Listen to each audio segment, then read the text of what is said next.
Horror Mahadev ఎంతోమంది trolling చేస్తున్నారు, ఎంతోమంది విమర్శిస్తున్నారు. వాళ్ళందరికీ ఒకటే చెప్తున్నాం, మేమైతే ఇక్కడ ఉండట్లేదు. 2 తెలుగు రాష్ట్రాలకు కూడా మేము రాము. మేము ఉత్తరాఖండ్ వెళ్ళిపోతున్నాం, కేదార్నాథ్. జీవితాంతం అటే ఉంటాం. కేదార్నాథ్కి వెళ్ళి కేదార్నాథ్ నుండి ఇంకా పైకి వెళ్ళిపోయి అక్కడనే ఉండిపోతాం. మా ఇద్దరి జీవితాలు మేము గడుపుతున్నాం. ఎందుకు మా గురించి ఇంత ట్రోలింగ్ చేస్తూ ఇంత విమర్శిస్తున్నారు? మీకేం అవసరం? మా బతుకులు మేము బతుకుతున్నాం కదా, మా జీవితాన్ని మమ్మల్ని బతకనివ్వండి. ప్లస్ అదే కాక వర్షిని ఈరోజు బలిస్తుంది, అలాగే వర్షిని అగోరి దగ్గర లేదు, ఇలాంటి తంబ్లైన్స్ పెట్టుకోవడం మానేయండి. నేను ఈమె దగ్గరే ఉన్నాను, సేఫ్గా ఉన్నాను, చాలా హ్యాపీగా ఉన్నాం మేము. ఓకేనా? నన్ను ఎవరు బలించట్లేదు. అందుకే మేము ఇంకా ఆ 2 రాష్ట్రాల్లోకి రావాలని చెప్పి అనుకోవట్లేదు. మేము మా బతికేది మేము బతుకుతున్నాము. కేదార్నాథ్లో వెళ్ళిపోతున్నాం, కేదార్నాథ్లోనే ఉంటాం ఇంకా. సో ఇంకా ఎందుకు ఛానల్స్ అన్నీ, మీడియా వాళ్ళందరూ ఎందుకు మా మ్యాటర్ ఒక్కటే పట్టుకున్నారు? ఇంక దేశంలో ఏమీ లేవా? 2 తెలుగు రాష్ట్రాలలో ఏ మ్యాటర్స్ లేనట్టు మా మీదనే ట్రోలింగ్ చేస్తూ పదే మా న్యూస్నే వేస్తున్నారు. చెప్తున్నాం కదా, మా దగ్గరికి ఎవరన్నా వచ్చినా సరే, చెప్పమ్మా, మా దగ్గరికి ఎవరు వచ్చినా సరే మేము మా ప్రాణాలు వదలడానికి కూడా సిద్ధంగా ఉన్నాము. వదిలేస్తామని ఫిక్స్ కూడా అయిపోయినాం. పెట్రోల్ కూడా రెడీగా ఉంది. మా బతుకులు మమ్మల్ని బతకనివ్వండి. మేము ఆ 2 తెలుగు రాష్ట్రాలకు రాము. జీవితంలో ఇంకెప్పుడు కూడా ఆ 2 తెలుగు రాష్ట్రాలకు రాబోము కూడా. మేము ఇటే ఉత్తరాఖండ్లోనే ఉంటాం, ఉత్తరాఖండ్లోనే ఉండిపోతాం కూడా. ఒకవేళ మమ్మల్ని విడదీయాలి అని చూసే వాళ్ళకి ఒక్కటే చెప్తున్నాము, మీకు మా ప్రాణాలు పోవడమే కావాలి అంటే ప్రజలకు కానీ ఎవరికైనా కానీ, రాజకీయ వాళ్ళకి కానీ, ఇప్పుడు కేసులు పెట్టిన వాళ్ళకి కానీ మా ప్రాణాలే కావాలి అంటే చెప్పండి. మేము ఇవ్వడానికి చేసుకోవడానికి సిద్ధంగా ఉన్నాము. 100% కాళీమాత మీద ఒట్టు ప్రాణదానం చేసుకోవడానికి కూడా ఉన్నాం. ఇప్పుడు మేము ఎప్పుడైతే మరణిస్తామో పెట్రోల్ పోసుకొని ఈ కార్తో సహా పోతాం కదా, అప్పుడు కూడా మళ్ళీ విమర్శించండి, అప్పుడు కూడా ట్రోలింగ్ చేసుకోండి. 2 ప్రాణాలు పోవడానికి, ప్రత్యేకంగా 2 ప్రాణాలు పోవడానికి ఎవరైతే ట్రోలింగ్ చేస్తున్నారో, ఎవరైతే విమర్శిస్తున్నారో, ఎవరైతే కేసులు పెడుతున్నారో, ఎవరైతే వ్యతిరేకంగా చూస్తున్నారో వాళ్ళందరికీ చెప్తున్నాము. దొంగ కేసులు పెట్టిన వాళ్ళకి కూడా చెప్తున్నాము, 2 ప్రాణాలు పోవడానికి మీరే కారణం. మీకు మా ప్రాణాలు పోతే మీకు ఆనందం అనిపిస్తుంది అంటే దానికి కూడా మేము సిద్ధంగా ఉన్నాము. త్వరలోనే ప్రాణాలు కూడా వదిలిపోతాం. ఎవరైనా మమ్మల్ని పట్టుకోవడానికి వచ్చినా, మా దగ్గరికి వచ్చినా సరే మా ప్రాణాలు వదలడానికి సిద్ధం. అలాగే అసత్య వాక్యాలు చేసే వాళ్ళు కూడా చెప్తున్నాము, ఇది ఆపితే బాగుంటుంది. ట్రోలింగ్స్ కూడా ఆపితే బాగుంటుంది. నేను ఈమె దగ్గర సేఫ్గా ఉన్నాను. మా బతుకు మమ్మల్ని బతకనివ్వండి. మేము బతుకుతున్నాం కదా. మేము మీ రాష్ట్రాలలో కూడా రాము కదా, ఎందుకు మమ్మల్ని బతకనియట్లేదు? మీరు 2 ప్రాణాలు కోల్పోతున్నారు, చూసుకోండి, జాగ్రత్త. రేపటి రోజున మీ ఇంట్లో వాళ్ళు కూడా ఉంటారు. మీడియాలో ఇంకా ఘోరంగా మా గురించి ఏదన్నా వస్తే మేము ప్రాణదహనం అయితే చేసేస్తాము. మేము కూడా ఓపిక ఎంతవరకు ఉండాలో అంతవరకు ఉంటుంది. మేము కూడా సహించలేకపోతున్నాము. ఏంటి అసలు ఆ మాటలు ఏంటి, ఆ తంబ్లైన్స్ ఏంటి, వాళ్ళు మీడియా ముందుకు వచ్చి ప్రెస్ మీటింగ్లు పెట్టి వాళ్ళు మాట్లాడే మాటలు చాలా అంటే చాలా ఘోరంగా ఉన్నాయి. మీరు అనుకుంటున్నారేమో కానీ వాళ్ళు అలాగే అంటారు, చనిపోరని. 100% ఆ వీడియో కూడా మీకు పంపిస్తాను, ఎలా మరణిస్తున్నాం అనేది. ఎవరైనా సరే మమ్మల్ని ఇప్పటికి కూడా మా న్యూస్ ఆపకపోతే మా బతికేది మేము బతుకుతుంటాం కదా. అక్కడైతే లేం కదా 2 రాష్ట్రాల్లో. మీకు మా వల్లే ఇబ్బంది కదా, మేము అక్కడ లేం కదా మీ కళ్ళ ముందు. కానీ మేము రాము కదా, మీకు అదే కావాలి కదా. మేము రాము 2 రాష్ట్రాలల్లో. మేమేదో ఉత్తరాఖండ్కి వెళ్ళి బతుకుతాము.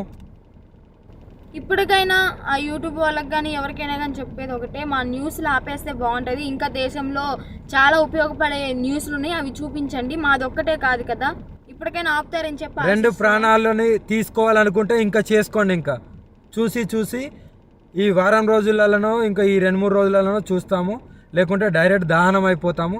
అప్పుడు మీరందరూ ఆనందించండి, మీరందరూ ఆనందంగా ఉండండి. మా ప్రాణాలు పోయిన తర్వాత మీరందరూ కలిసి ఆనందంగా విందు భోజనం చేసుకోండి. ఇంకా మోకిరాబాద్లో కేసు అంటారా, ఆమె పెట్టింది చెల్లదు. ఆ జడ్జి ఎవరైతే డబ్బులు వేశారో ఆయన వచ్చి కేసు పెడితేనే చెల్లుతుంది. ఇంకా మొదటి భార్య అంటారా, అది టోటలీ ఫేక్ అని చెప్పి మీకు కూడా అర్థమైపోయి ఉండాలి. అర్థమై ఉంటుందేమో అనుకుంటున్నాము. అది టోటలీ ఫేక్, 100% ఫేక్. రుజువులు లేనిదే ఆమె ఎందుకు మీడియా ముందుకు వచ్చి మాట్లాడుతుంది? అందుకే చెప్తున్నాం, మమ్మల్ని మాలాగా బతకనివ్వండి. మేము చాలా బాగున్నాము, ఆనందంగా ఉన్నాం, కలిసిమెలిసి ఉన్నాం.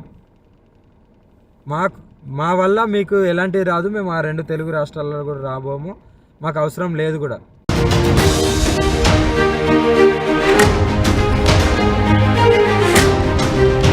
అటు తెలుగు రాష్ట్రాల్లో సంచలనం అందరికి తెలిసిందే లేడీ అఘోరి.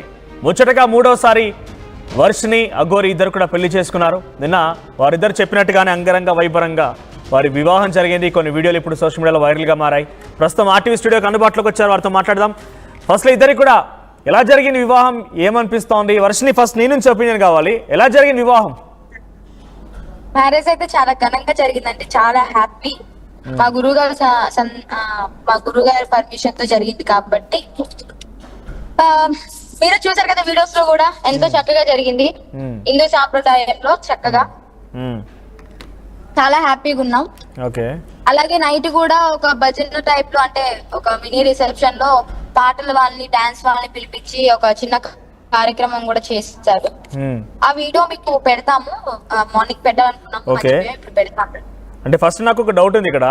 నిన్నటి వరకు అంటే మా అందరికీ మీరు అఫీషియల్గా మ్యారేజ్ చేసుకున్నారని తెలియదు. ఒక 2 రోజుల క్రితం అఫీషియల్గా మ్యారేజ్ చేసుకుని అనౌన్స్ చేశారు. నేను ఆల్రెడీ వీడియోలో చూసాం కదా. ఇప్పటి వరకు మేము వర్షిని అన్నాము, వర్షిని అమ్మ అన్నాము. ఇప్పుడు ఏం పిలవాలి మరి? వర్షిని అనే పిలవండి. హరర్ మహాదేవ్ తెలిసింది తీసుకుంటారు. వస్తాము. అట్లా పోలీస్ వాళ్ళ నుండి కాల్ వస్తే నేనే వస్తాను. నేను వర్షిని అడుగుతున్నా. వర్షిని మంచి హ్యాపీగా ఉన్నారు, ఇప్పటివరకు బాగానే ఉంది. అప్పుడు ఇన్వెస్టిగేషన్ కోసం పిలుస్తారు కానీ అరెస్ట్ అని చెప్పి డైరెక్ట్ తీసుకెళ్ళడానికి వాళ్ళకు కూడా ఎటువంటి రైట్స్ ఉండవు కదా. అంటే ఇద్దరు వైపులా చూసే కదా అరెస్ట్ చేయాల్సింది. ఆమె కేసు పెట్టింది కదా అని చెప్పి సెక్షన్లు పెట్టేసి డైరెక్ట్ తీసుకెళ్లి అరెస్ట్ చేసి జైల్లో కూర్చోబెట్టాలంటే అవ్వదు కదా. ఈ వినీతది ఏదైతే మోకెలలో జరిగిందిగా, ఇక్కడ జడ్జి వస్తేనే అన్ని నిజాలు బయటకు వస్తాయి. Okay, yeah right. అఘోరి గారు, నిన్న మీ పైన ఒక మహిళ బయటకు వచ్చి నన్ను ముందుగా పెళ్లి చేసుకున్నాడని తాలిబొట్టు చూపించింది, గతంలో పరిచయం అని చెప్పింది, బంధువులను కూడా తీసుకొని వచ్చింది. ఏంటి మొదటి పెళ్లి తనని చేసుకున్నారని చెప్పి చెప్తోంది ఒక మహిళ బయటకు. అసలు పెళ్లే జరగలేదు. ఆమెకు ఆల్రెడీ మ్యారేజ్ అయింది, డైవర్స్ అయినా, ఆ డిప్రెషన్ లో ఉండే ఆమె నన్ను సంప్రదించింది. నాకు ఇలా విడాకులు అయినాయి, నాకు కొన్ని ఇబ్బందులు ఉన్నాయి. ఆమె ఇప్పుడు ఏది అది అడ్వకేట్ గా చేస్తుంది. నాకు ఇలా ఆర్థికంగా ఇబ్బందులు ఉన్నాయి, అమ్మ ఒక్కతే ఉన్నది, ఫ్యామిలీలో ఎవరు లేరు, కొద్దిగా కాపాడండి అమ్మా, కొద్దిగా తోడుండండి అమ్మా అంటే నేను అన్నాను, అమ్మ నేను వేరే దగ్గర ఉన్నాను, నేను బిజీగా ఉన్నాను, ఇప్పుడు ఇలాంటి ఏం మాట్లాడలేను, నా వల్ల కాదు, నేను వేరే పోరాటంలో ఉన్నానని చెప్పిన. మీకు ఎలా అప్రోచ్ అయ్యారు? మీకు పరిచయం ఎలా ఉంది? ఇదే ఫోన్లలోనే. ఎవరి దగ్గరికి వెళ్ళో నెంబర్, భక్తులు అనే వాళ్ళు మేము ఏదో ఒకటి అమ్మ దగ్గర చేపించుకోవాలి, పూజ అమ్మతో మాట్లాడాలంటే స్వయంగా నా నెంబర్ అయితే ఉండదు కదా, ఎవరో ఒకరి దగ్గర ఉంటది కాబట్టి సంప్రదిస్తారు. సో ఏం మాట్లాడారు మీతో, ఏం చెప్పారు మీకు? అదే చెప్తున్నా కదా, నేను మాట్లాడడం జరిగింది. సరే అమ్మ ఏదో ఒకటి చేస్తాను తల్లి, కొద్దిగా ఓపిక పట్టు, ఇప్పుడైతే నువ్వు ఏం చేసు, ఆమె డెత్ దాకా అంటే మరణిస్తాను, ఇంకా నాకు ఎవరు ఏం లేదు, నాకు సర్వస్వం ఏమీ లేదు, అలా లైఫ్ అంతా పోతుంది అని చెప్పడం జరిగింది. చావద్దమ్మా, ఇలా ఉండాలి అలా ఉండాలి అని చెప్పడం జరిగింది. తర్వాత కొన్ని రోజులకు మాట్లాడుతూ ఇప్పుడు నా ఆడియోలు బయట పెట్టింది కదా, మరి ఆమె ఏం మాట్లాడిందో ఆమె ఎందుకు పెట్టలేకపోతుంది? అవి కూడా బయట పెట్టాలి కదా. మీ ఆడియోలో అయితే మీరు లవ్ యూ అమ్మా, కిస్ యూ అమ్మా అని చెప్పి నేను ఉండలేకపోతున్నాను. మొగోళ్ళకు కూడా చెప్తాను, నేను మొగోళ్ళకు కూడా, ఎందుకంటే వాళ్ళని కాపాడే బాధ్యత నాది కాబట్టి ప్రేమ పంచుతాను. నేను అందరికి 100% నేను ప్రేమతోనే మాట్లాడతాను.